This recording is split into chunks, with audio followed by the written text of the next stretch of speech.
I'm Shelley. I'm an indoor plant specialist here at Rogers Gardens. I'm here kicking off the weekly gardening live stream we have every Friday, Saturday, and Sunday. I'm here to help you be more successful with your green plants at home. Today we're talking about indoor low light plants. So there's a lot of variety that we can go through here. First I'm going to bring up the Sansevieria, which is one of the best clean air plants that we have. But it's not just your mother-in-law's tongue anymore. We have so many varieties of this. You always think this is a really old, it's been around forever. Well, there's a reason why most of these plants have been around forever, is because they're tolerant. They're very tolerant. I'm going to show you some varieties of this Sansevieria. So we have the straight up and down one. We have it also in like different colors, variations for different decors. And then we have these unusual ones. Here's ones that's braided. So this is manually, manipulated to be in this braid formation, and these are really slow growers. So you're going to have new shoots that grow out here, but this is going to grow really slow. So you can set this in your decor and have it just be like this. And these are going to take little to no attention. Another variation of that is this starfish one, which it looks like a starfish or a hand, and perfect for the holidays coming up. For it's kind of spooky. We also have this one is a corkscrew. It's lower, so that you can put several of them together to make a really nice arrangement. Here's another variety. It's just a different color. It's kind of that sagey light color green. It's a really pretty added to your decor. So, and we have this little tiny one, so cute. This is a straight up and down one you can put in your little fairy gardens. It's a perfect little addition. Okay, so other low light plants we're going to come across is this Marimo, very low light. Actually, it likes lower light than anything. If you put this in too much light, it's going to start turning brown and it looks not very nice. So you're going to want to put this. It's great for like a bathroom or maybe an office where you don't have any light, and you just clean the water once a week, pour it out, put new tap water in, and this is formed on the bottom of riverbeds, and so when the water swishes back and forth, it takes that algae off the bottom of the river and absorbs it into a ball, and that's how we come up with the Marimo ball. It's an algae. So that's a very low plant, low light plant. Anyone can do this. All you have to do is change the water. Other low light plants, and if you have any questions about anything, please, feel free to ask me some questions. I'd be happy to answer anything you can. Oh, I have one. From Kathy, she says, we have a Dracaena Marginata that was beautiful when we bought it, but it is now suffering. If we come in and show pictures of what it looks like, can you help it? What are some of the common things that Dracaenas can suffer from? Sure. So this is all Dracaenas back here. Also low light plants, which I brought a bunch of different varieties so I can show you the different varieties. Most of them have the same types of problems. You're probably overwatering. They take, you want to let it completely dry out and then re-water it thoroughly through. A lot of times they'll get a little brown tips on the end. I was going to show you this one close up. So this one here.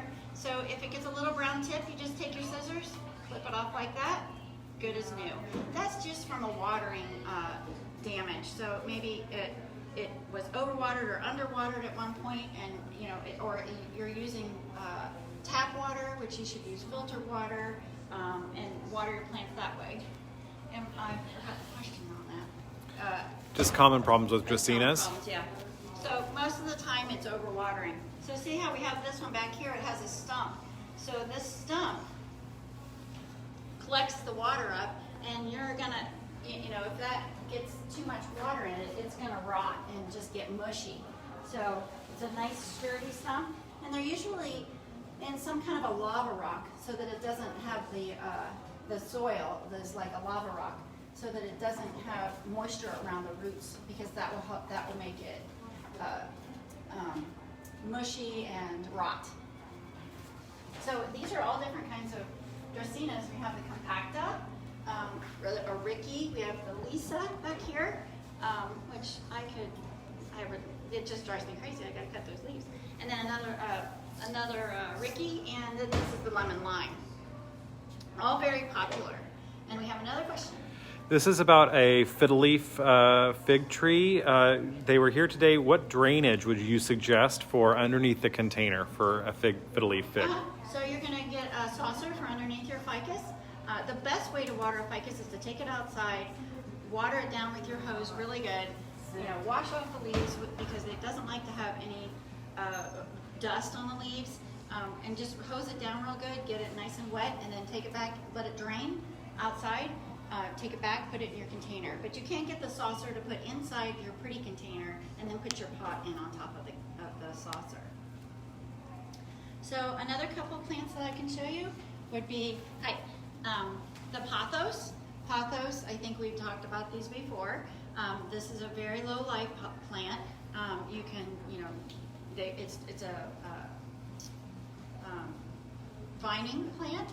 In the philodendron family, and then we have the Swiss cheese, which is also in the philodendron family, and the actual philodendron, which is this one. Now, all of these are low light plants, but the more light you give them, the more they'll thrive.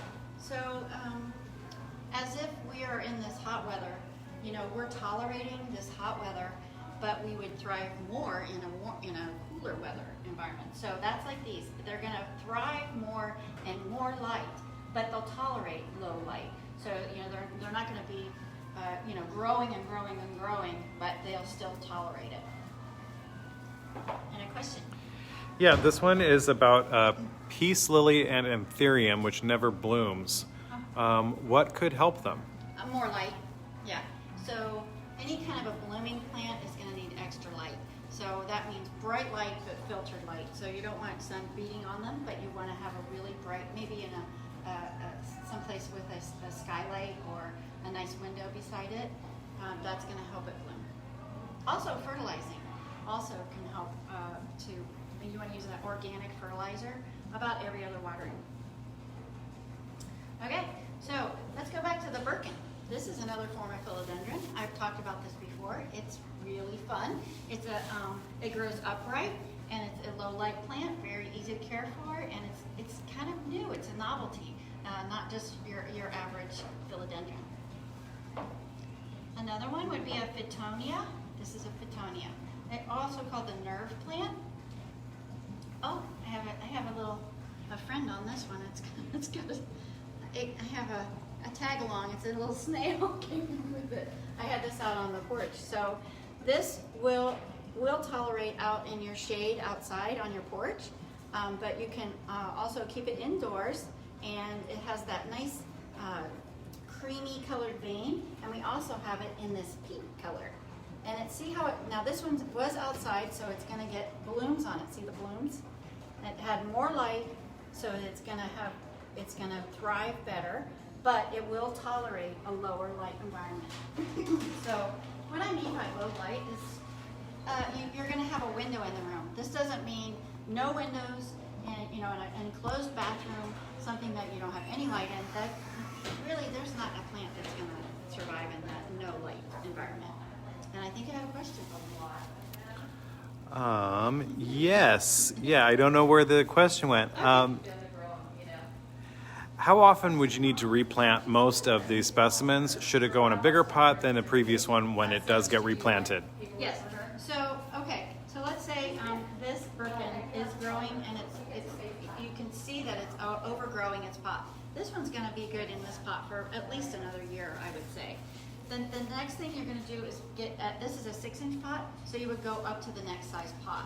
So I would get an 8-inch pot, use a nice Rogers Garden potting soil, put it in there, and just put it in, and it'll continue to grow. So you're going to go up to the next size pot. So it'll be like 8, and then the next time in a couple of years we're going to go to 10-inch, and so on. Another question? Yeah, this one was with regard to the veined plants that you were just holding up. Could you talk just about their name once again and the two different varieties? Yep, this is a Fittonia. How do you spell that? Fitttonia. And this one is the white variety, and this one is pink. Okay? Alrighty, so, oh, I forgot the spider plant. Do you have another question? This customer looks like they're asking about white fuzzy stuff on the stems of their house plants. That's probably mealybug. You're gonna take. It usually comes from lack of water. Any plant that is stressing is going to be the pests are gonna thrive on that because it's weakened. So the way you're gonna take care of that is to wipe it down with an alcohol. So take a cotton swab and dip it in alcohol and just wipe it off. Just wipe off that white stuff, and you'll have to do it if it's infested on your whole plant. It's kind of hard to get rid of, and it will infest in your other plants too. So you want to try and isolate that from the rest of your plants. Any more questions? Okay, one more. Yeah, Joey would like to know, should he let an indoor money tree dry out between watering, and how much light would you recommend? So a money tree is a lower light plant also. It's pretty easy. The most common problem with that is overwatering. It has that heavy, thick stem again, and so you want to let it dry out completely and then re-water it completely so that it's absorbed into the soil. Usually if you let something dry out too much, it just runs right through, and then you're not really watering it properly. You really need to soak it real good. And as medium light, it'll tolerate low light, but medium light's better for it. So I just want to talk about this, the spider plant real quick, because it's also an easy low light plant. It gets the little tiny spiders that come out off of it, and again, this is a really ancient plant. My grandma had one of these, and because it's tolerant, so this is another really easy plant. Okay, so we're going to wrap this up. Thanks for listening today. Tomorrow we're going to have Sarah mulching your garden at 9 o'clock. And you're welcome to give us any kind of topics that you would message us for new topics for our live streams. We'd be happy to help you with any of those things. And don't forget to follow us on Facebook and Instagram, and you can share these live streams with your friends. Until then, we'll see you tomorrow. Thanks for watching.